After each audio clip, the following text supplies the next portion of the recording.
Sa videong ito, pupuntahan natin ang pinakabagong tourist attraction sa Baguio City. Ito, ang Dragon Treasure Castle. Ang Dragon Treasure Castle ay isang medieval-inspired na istruktura na tila ba hinango mula sa paborito nating mga pantasyang palabas. Ang kastilyo ay itinayo gamit ang natural na limestone mula sa lugar na nagbibigay dito ng authentic na medieval na pakiramdam. Sa episode na to, aalamin natin kung paano pumunta dito, ano-ano ang mga babayaran, at kung gaano nga ba kaganda ang kastilyo na ito. Kaya tara, sana isamahan niyo po akong muli sa ating panibagong moto adventure papuntang Baguio City. Let's go! Umpisahan na natin ang video.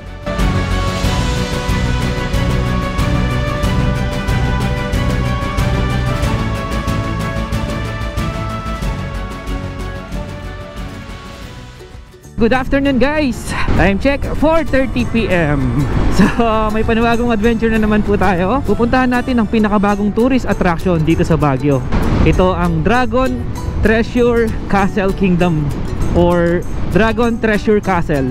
So kaya tayo dito dumaan sa Quezon Road is para ma-check din natin kung kumusta yung kalsada dito, kasi ito yung pinakamabilis na daan paakyat ng Baguio. Kaya naman late tayo pumunta kasi gusto kong makita yung sunset doon, kung maganda ba yung sunset. Tapos bala ko sana balikan natin bukas ng umaga, tignan naman natin yung sunrise. Diba?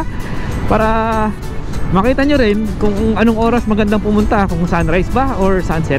Oo nga pala, gamit nating motor itong ating Honda PCX 160. Ito, bagong luma. Ang ganda talaga dito sa Quezon Road, oh. So far wala pa naman traffic. Tingnan lang natin banda doon. Madalas kasi nagta-traffic dito malapit sa Lion's Head eh, tsaka doon sa may ginagawang tunnel, rockshed barrier. Time check, 4:38 PM. Wala palang gaanong sasakyan pag ganitong oras dito sa Quezon. Tignan natin mamaya sa pagdating sa taas. So pagdating dito, rough road. Oops. May daan dito sa kaliwa at dito tayo sa kanan. Keep right. Yeah.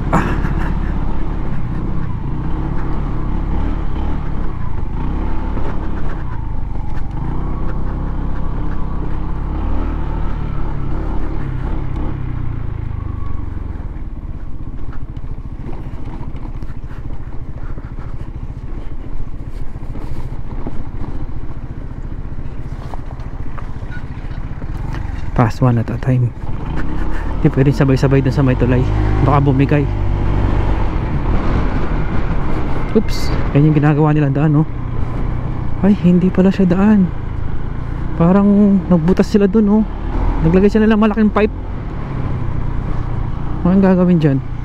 Ang laki ng pipe. Binutas nila yung bundok.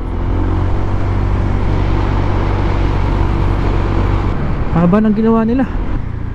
Ayan pa, hanggang doon, oh.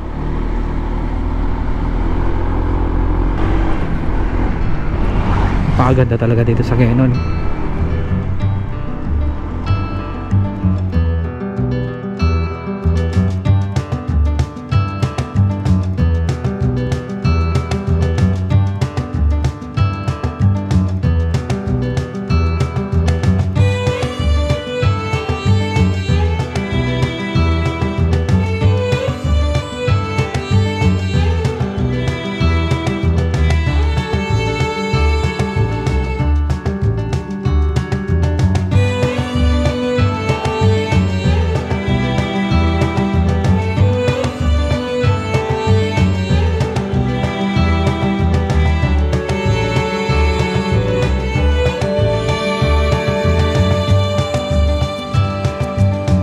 So heto na yung ginagawang tunnel. Ito na, malapit na.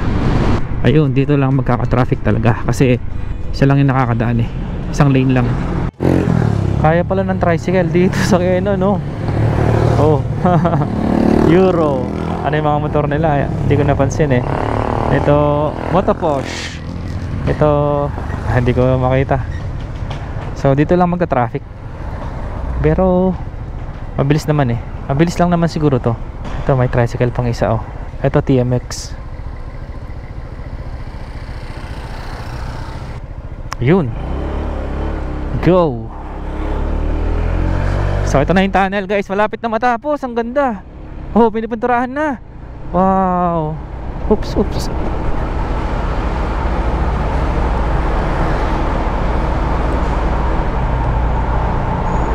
Ganda nito pag natapos to.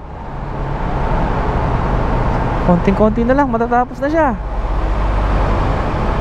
Ganda. Ayun o. Pinapalitada na nila. So hindi na lang ang Marcos Highway ang may tunnel ngayon. Meron na rin dito sa Cannon Road. Ito na Lion's Head. Ginagawa din nila yung kalsada dito. Lion's Head, hindi na nakakulong yung Lion. Napinturahan na siya. Ang ganda ngayon, no? Ako, konti lang din yung tao ngayon dito. Tara, let's go. Okay, dito na tayo sa taas. Welcome to Baguio. Okay, 21 minutes more. Let's go. 12 minutes na lang. 5:36 daw. Andun na tayo, sabi ni Google. Traffic mga par. Summer capital city of Baguio. Pwede ka rin palang dumaan ng Asin Road. Malapit sa Asin Road to eh. Kanan na tayo dito. Buti na lang masarap gamitin si Puti. Ang ating PCX 160. Okay siya gamitin pag ganito sa mga traffic, mga city. Kasi mababa siya eh. Tsaka maganda handling.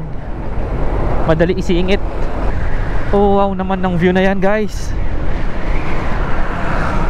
Ito ang dahilan kaya late tayo pumunta. Dahil sa view na yan, no? Ganda ng ulap, puting-puti. Tapos doon sa likod ng ulap, sunset. Nag-orange.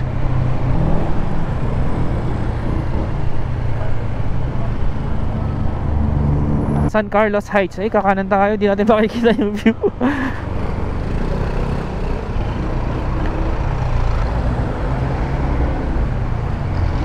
So ito po ang daan papunta sa Dragon Treasure. Malapit na tayo, 7 minutes na lang. Or 1.8 kilometer. Ganda oh. Yung sunset nagre-reflect dun sa dagat, dun sa may La Union. Grabe, napakaganda. Ayun oh, nagre-reflect yung sinag ng araw dun sa dagat. Ganda. Welcome to St. Patrick Subdivision.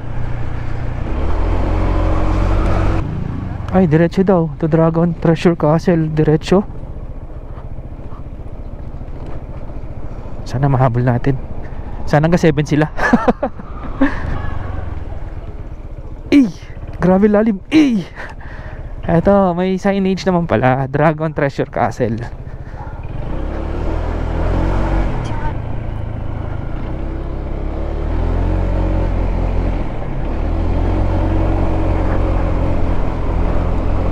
Nakalagay dito Irisville PH2. Kakanan daw tayo dito. Dito? Dito nga. Oops! Grabe. Oops, oops, oops, oops.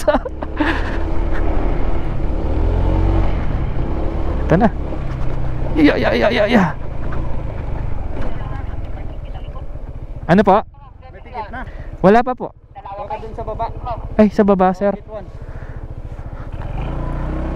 Kuha daw muna tayong ticket pala. Doon sa baba. Dito daw sa baba. Ah! Saan po ako kuha ng ticket? Registration muna, sir. Ah, sige po. Turn left na lang po.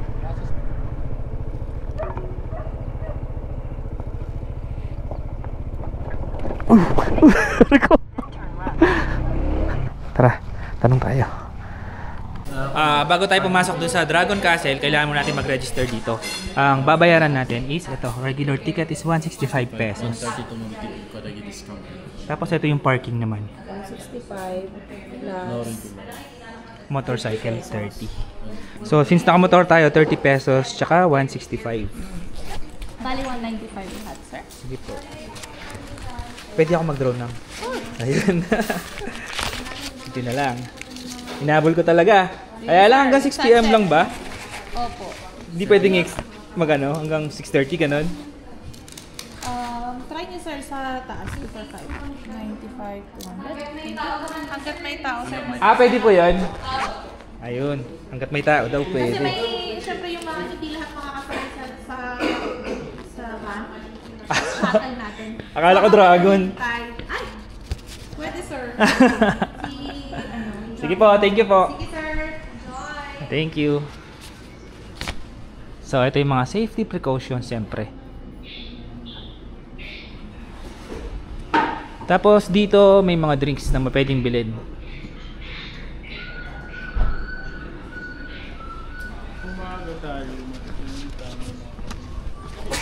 Okay guys, pwede daw natin iakyat yung motor natin. Kaya lang problema, umaambon. Paano tayo magdo-drone yan? Pero at least pinayagan tayo mag-drone. Pwede daw mag-drone. Tara, akyat natin yung motor. So lahat ng binayaran natin is 195 kasi 165 at saka 30 pesos para sa parking. At pwede daw natin iakyat yung motor. Tapos may shuttle daw pala sila dito. Siguro sa mga nagko-commute para hindi na maglakad. Kaya lang yung shuttle yata hanggang 6 PM lang. So hanggang 6 PM lang siya. Yung operating hours nila is 6 AM to 6 PM. Kaya lang hanggat may tao daw pwede naman magstay. Maganda yung sunset, sana mahabol natin. Yeah! Let's go puti!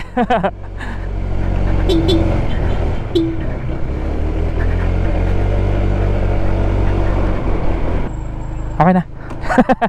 Thank you.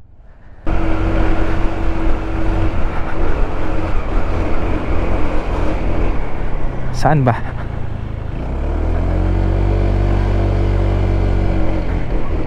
Doon tayo mag-park sa pinakamalapit. Wow! Ang ganda guys. Dragon Treasure. Ayun, may parking sa motor. Okay, finally dito na tayo. Palipad muna tayong drone habang nandiyan pa yung araw bago tayo umakyat sa loob.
Ayan guys, eto, andito na tayo sa Dragon Treasure Castle. May kasama tayo dito mga taga Baguio, tsaka La Union.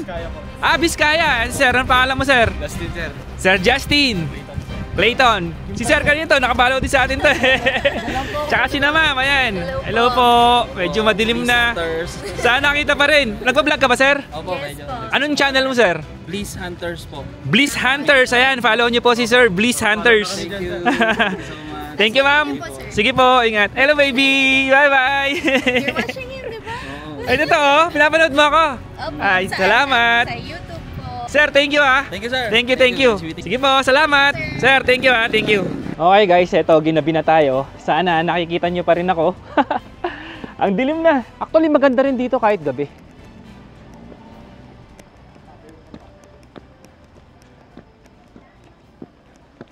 Ayan oh, maganda rin siya kahit gabi. Tignan natin kung anong meron sa loob.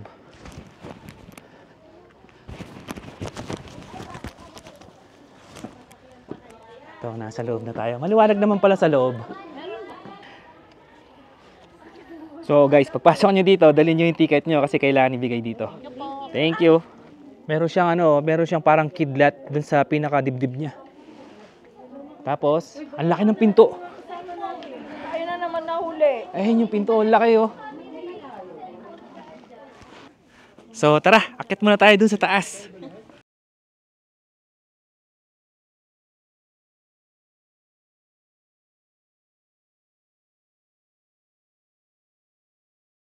Tara, baba tayo, baba. Wala nang tao sa baba.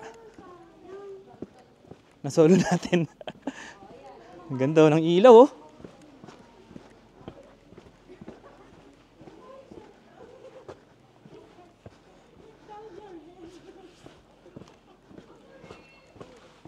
So dito, ayan, may statwa na may hawak na violin ba tawag dito? Ito yung sa pinakagitna, ito yung may nakita natin sa drone shot kanina na nakalagay Dragon Treasure. So ito, andito na tayo sa pinakababa.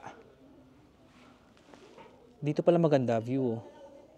Kita yung mga bato. Siguro doon nilalagay yung dragon sa pinakataas ng bato na yon. Kita yung statwa, kita yung mga walls, daan. Maganda yung view dito sa pinakababa.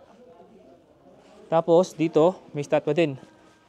Meron siyang shield na si Medusa yata ito eh. Ayun, no? May mga snakes yung buhok eh. Tapos makikita mo rin dito sa baba, yung wall na daan nagawa sa bato. Dragon Treasure. Ayan, shout out kay sir. Ano pangalan mo, sir? Kimper, sir. Ha? Kimper. Kimper. Shout out kay Sir Kimper tsaka kay ma'am na nagpicture sa akin kanina. Hello, ano pangalan niyo, ma'am? Ano po? Mayan. Mayan, si Ma'am Mayan. At saka si ma'am na nakapayong doon na nagtatago. Salamat po. Mauna na po ako.